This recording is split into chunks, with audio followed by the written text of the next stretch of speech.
Baik, terima kasih atas kesempatan yang telah diberikan. Perkenalkan, nama saya Nufika Teluk dari 5TI3. Di sini saya akan menjelaskan mengenai materi 4 untuk mata kuliah kecerdasan buatan.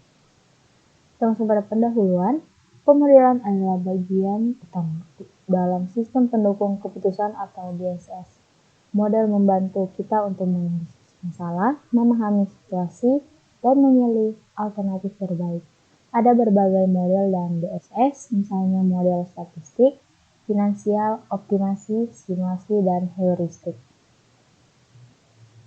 Berikut ini adalah model-model yang sudah kita sebutkan tadi. Yang pertama ada model statistik.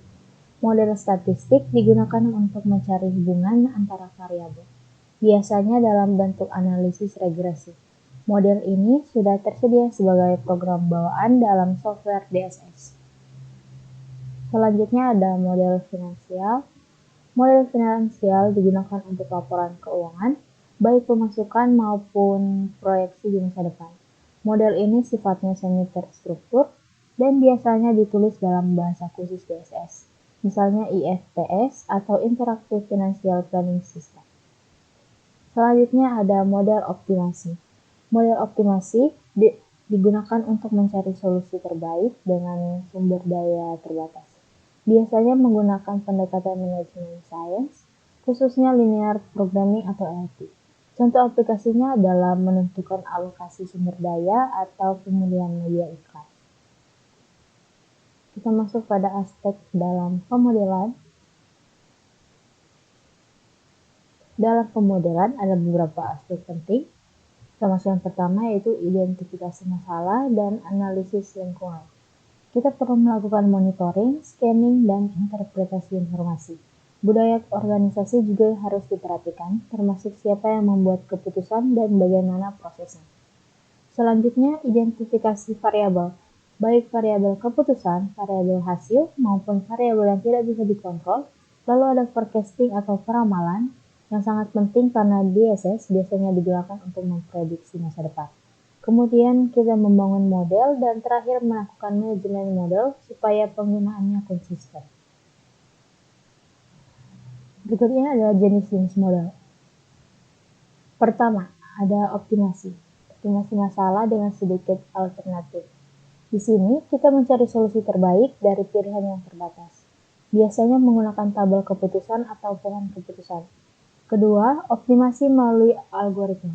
Model ini mencari solusi terbaik dari banyak alternatif dengan pendekatan langkah demi langkah, seperti pemrograman matematika linear atau model jaringan. Jenis berikutnya adalah optimasi dengan rumusan analitik. Solusi dicari dengan satu rumus saja, contohnya model inventory.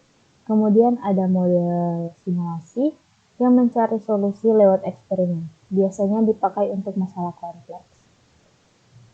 Ada juga model heuristik yang mencari solusi cukup baik dengan aturan praktis. Lalu model prediktif yang digunakan untuk meramalkan masa depan, misalnya forecasting atau analisis Markov.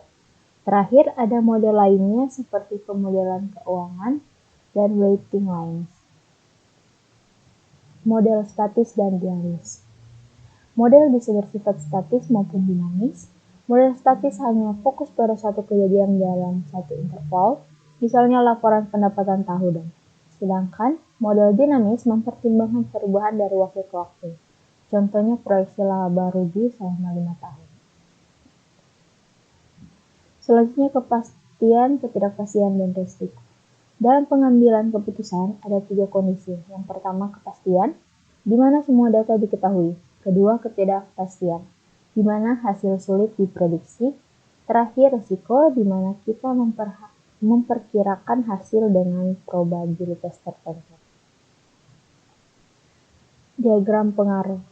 Diagram pengaruh digunakan untuk menggambarkan hubungan antar variabel. Biasanya, kotak menunjukkan variabel keputusan, lingkaran untuk variabel tak terkendali, dan oval untuk variabel hasil. Hubungan antar variabel ditunjukkan dengan panah. Misalnya model laba dihitung dari pendapatan dikurangi pengeluaran.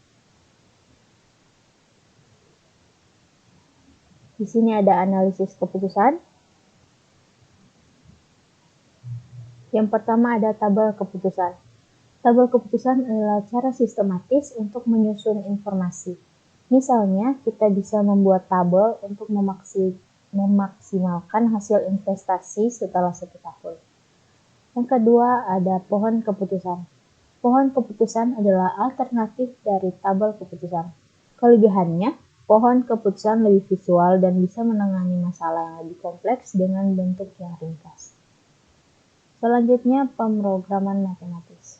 Pemrograman matematis digunakan untuk menyelesaikan masalah manajerial dengan sumber daya terbatas. Karakteristiknya ada resource terbatas, ada berbagai cara penggunaan, dan setiap alokasi menghasilkan hasil yang berbeda. Semua ini dibatasi oleh constraint atau batasan. Selanjutnya ada linear programming atau LP. LP adalah bentuk paling sederhana dari pemrograman matematis. Elemen utama LP adalah decision variables, objective function, dan constraint. Contohnya, blending problem dalam pembuatan chart untuk meminimalkan biaya. Selanjutnya, simulasi. Simulasi adalah eksperimen what if menggunakan komputer. Simulasi menirukan kenyataan, tapi biasanya lebih sederhana. Tujuannya bukan mencari solusi optimal, tapi untuk memahami karakteristik sistem. Di sini bisa dilihat, untuk keuntungan simulasi, simulasi punya banyak sekali keuntungan.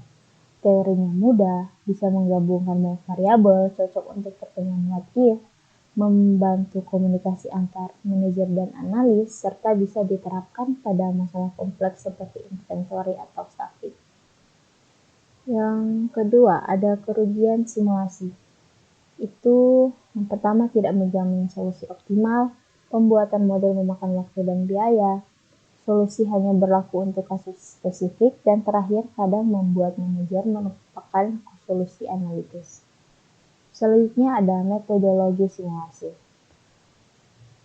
Langkah-langkah simulasi meliputi definisi masalah, membangun model simulasi, melakukan testing dan validasi, merancang eksperimen, melakukan percobaan, mengevaluasi hasil, dan terakhir implementasi. Kemudian ada tipe simulasi. Ada beberapa, yang pertama simulasi probabilistik yang melibatkan unsur acak. Kedua, simulasi time dependent atau time independent tergantung pentingnya waktu.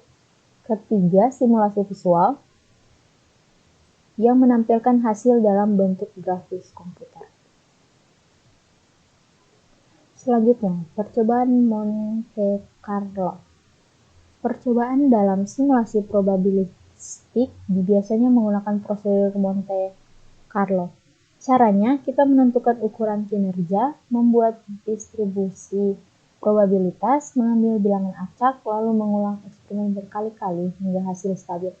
Setelah itu, alternatif bisa dibandingkan. Selanjutnya ada pemrograman heuristik. Pemrograman heuristik menggunakan aturan praktis atau rule of thumb. Hasilnya memang tidak selalu optimal, tapi biasanya sudah cukup baik. Sekitar 90 hingga 99% dari solusi terbaik. Berikut ini ada metodologi heuristik. Metodologi heuristik mencakup klasifikasi masalah, analisis karakteristik elemen, aturan seleksi elemen, aturan seleksi lanjutan bila diperlukan, dan fungsi tujuan untuk mengecek kelayakan solusi. Selanjutnya, kapan kita harus menggunakan heuristik? Yaitu saat data input terbatas, masalah kompleks tidak cocok untuk optimasi, metode pasti tidak tersedia, optimasi terlalu lama, permasalahan berulang, dan pemrosesan simbolik lebih dominan. Selanjutnya, apa keuntungan heuristik? Yaitu mudah dimengerti dan diimplementasikan, bisa melatih kreativitas, hemat waktu perumusan dan pemrograman, hemat waktu pemrosesan komputer, dan bisa menghasilkan banyak solusi yang diterima. Selanjutnya, apa masalah dalam heuristik?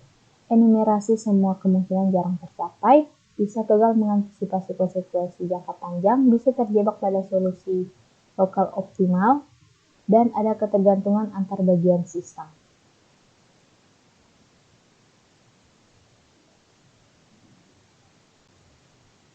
Kesimpulannya adalah model berperan penting dalam MSS. Model bisa berubah statistik, finansial, optimasi, simulasi, atau heuristik. Model juga bisa bersifat statis atau dinamis. Analisis keputusan bisa dilakukan dalam kondisi kepastian, ketidakpastian, dan resiko. Juga, linear programming atau LP adalah alat sederhana namun efektif dalam optimasi. Simulasi cocok untuk masalah kompleks meski tidak selalu optimal. Dan heuristik menawarkan solusi praktis dengan aturan sederhana. Jadi pemodelan dalam MSS sangat beragam dan bisa disesuaikan dengan kebutuhan organisasi. Sekian penjelasan saya mengenai pemodelan MSS. Terima kasih.